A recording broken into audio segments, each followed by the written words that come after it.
Assalamualaikum warahmatullahi wabarakatuh. Nama saya Fadilatul Marhama dari kelas 3C. Di sini saya akan mempresentasikan mengenai diagnosis keperawatan berdasarkan pada pengkajian A, B, C, D, dan E. Diagnosis yang diambil berdasarkan buku Standar Diagnosis Keperawatan Indonesia. Pengkajian yang pertama yaitu airway. Ada dua diagnosis keperawatan, yaitu satu, bersihan jalan nafas tidak efektif, yang kedua, resiko aspirasi. Bersihan jalan nafas tidak efektif. Ketidakmampuan membersihkan sekret atau obstruksi jalan nafas untuk mempertahankan jalan nafas tetap paten. Ada dua data mayor, tetapi yang tertulis hanya ada data objektif, yaitu satu, batuk tidak efektif, yang kedua, tidak mampu batuk, yang ketiga, sputumnya berlebih, yang keempat, terdapat suara nafas tambahan seperti mengi, wheezing, atau ronhi kering, yang kelima, mekonium di jalan nafas. Yang kedua, resiko aspirasi. Resiko mengalami masuknya sekresi gastrointestinal, sekresi orofaring, benda cair atau padat ke dalam saluran trakeobronchial akibat disfungsi mekanisme protektif saluran nafas.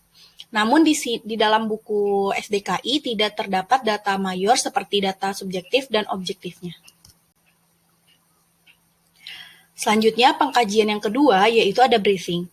Ada 3 diagnosis keperawatan yang tertulis, yaitu satu, gangguan pertukaran gas, yang kedua, pola nafas tidak efektif, dan yang ketiga, gangguan ventilasi spontan.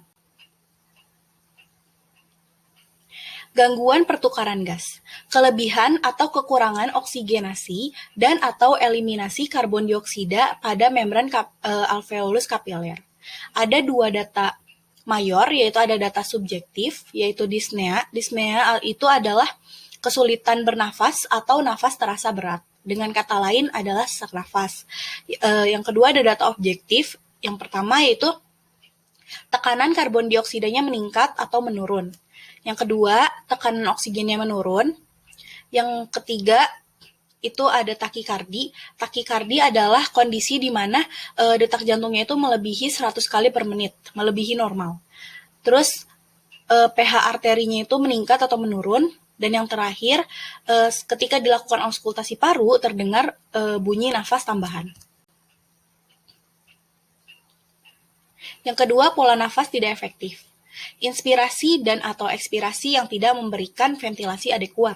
Ada 2 data mayor, ada subjektif yaitu dyspnea atau sesak nafas, dan objektif. Yang objektifnya itu yang pertama ada penggunaan otot bantu pernafasan. Yang kedua, fase ekspirasi memanjang. Maksudnya itu fase ekspirasi memanjang itu adalah proses pengeluaran udara pernafasan itu berlangsung lebih lama dari normalnya gitu. Terus yang ketiga, pola nafasnya abnormal seperti takipne, bradipne, hiperventilasi, Kussmaul, dan Cheyne-Stokes. Yang ketiga, ada gangguan ventilasi spontan.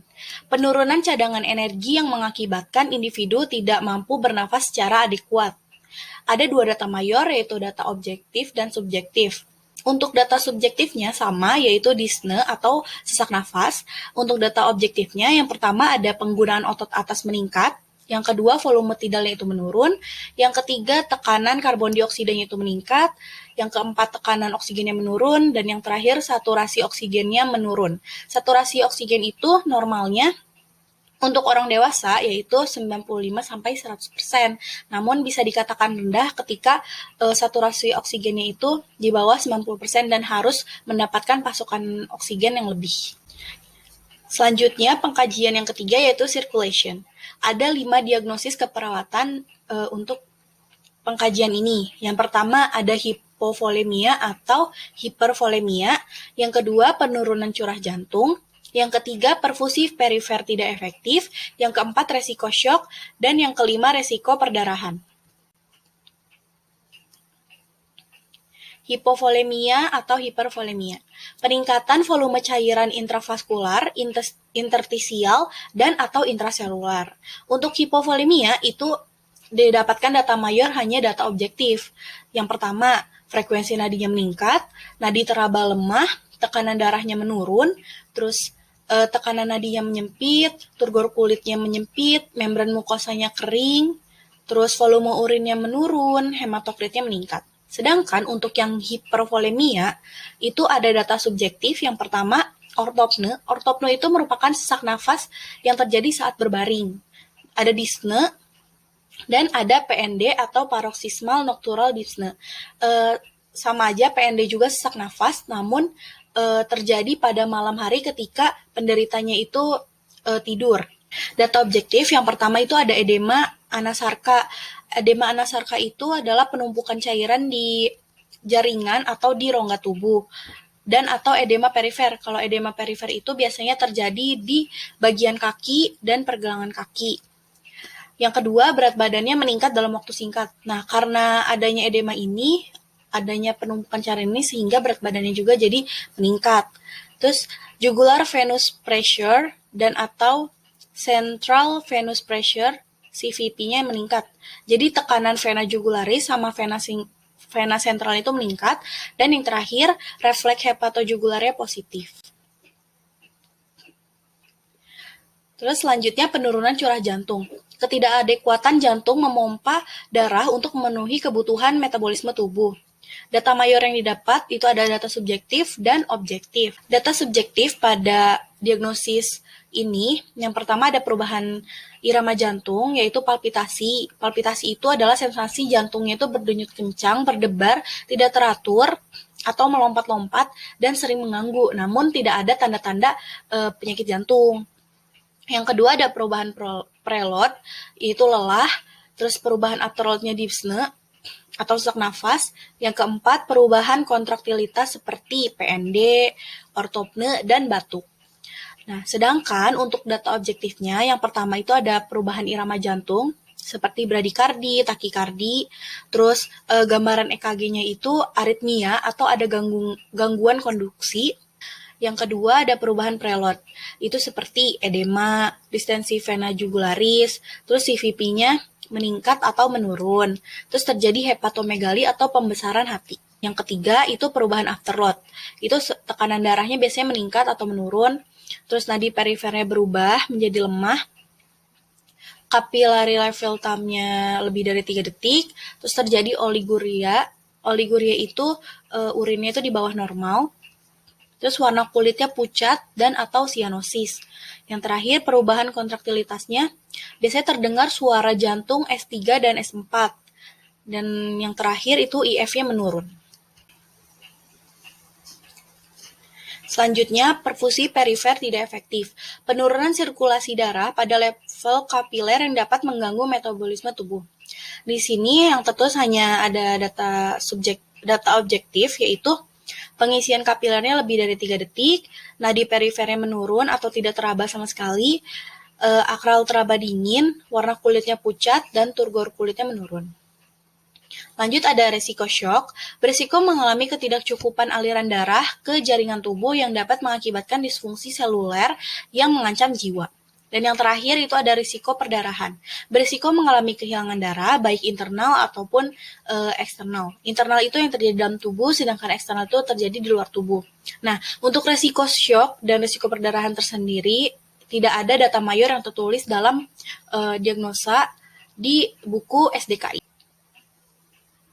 Selanjutnya, pengkajian disability. Ada 2 diagnosa keperawatan, yaitu penurunan kapasitas adaptif intrakranial, yang kedua risiko perfusi cerebral tidak efektif. Penurunan kapasitas adaptif intrakranial, yaitu gangguan mekanisme dinamika intrakranial dalam melakukan kompensasi terhadap stimulus yang dapat menurunkan kapasitas intrakranial. Di sini hanya tertulis data objektif, yaitu tekanan darahnya meningkat dengan tekanan nadi atau pulse pressure-nya itu melebar, terus terjadi bradikardi, pola nafasnya irreguler, tingkat kesadarannya biasanya menurun, respon pupilnya melambat atau tidak sama sekali, dan yang terakhir refleks neurologisnya terganggu. Terus yang kedua, risiko perfusi cerebral tidak efektif. Berisiko mengalami penurunan sirkulasi darah ke otak. Untuk risiko perfusi cerebral tidak efektif itu tidak tertulis data mayor baik subjektif dan objektif dalam buku SDKI. yang terakhir itu ada exposure. Ada 3 diagnosis keperawatan, yaitu ada nyeri akut, gangguan integritas jaringan, dan yang terakhir risiko cedera atau risiko jatuh. Nyeri akut, pengalaman sensorik atau emosional yang berkaitan dengan kerusakan jaringan aktual atau fungsional dengan onset mendadak atau lambat dan berintensitas ringan hingga berat yang berlangsung kurang dari 3 bulan. Di sini untuk data mayornya hanya ada data objektif seperti tampak meringis, bersikap protektif seperti waspada, terus posisinya juga menghindari nyeri, terus yang ketiga ada gelisah, frekuensi nadinya meningkat, dan sulit tidur. Gangguan integritas jaringan, kerusakan kulit, dermis dan atau epidermis atau jaringan seperti membran mukosa, kornea, fasia, otot, tendon, kartilago, kapsul sendi, dan atau ligamen. Di sini hanya tertulis data objektifnya saja, yaitu kerusakan jaringan dan atau lapisan kulit. Yang terakhir ada resiko cedera dan risiko jatuh. Untuk resiko cedera yaitu beresiko mengalami bahaya atau kerusakan fisik yang menyebabkan seseorang tidak lagi sepenuhnya sehat atau dalam kondisi baik. Untuk resiko jatuh, berisiko mengalami kerusakan fisik dan gangguan kesehatan akibat terjatuh. Nah, untuk dua diagnosis ini tidak tertulis data mayor baik data subjektif dan data objektifnya di dalam buku SDKI. Sekian presentasi kali ini, kurang lebihnya mohon maaf. Wassalamualaikum warahmatullahi wabarakatuh.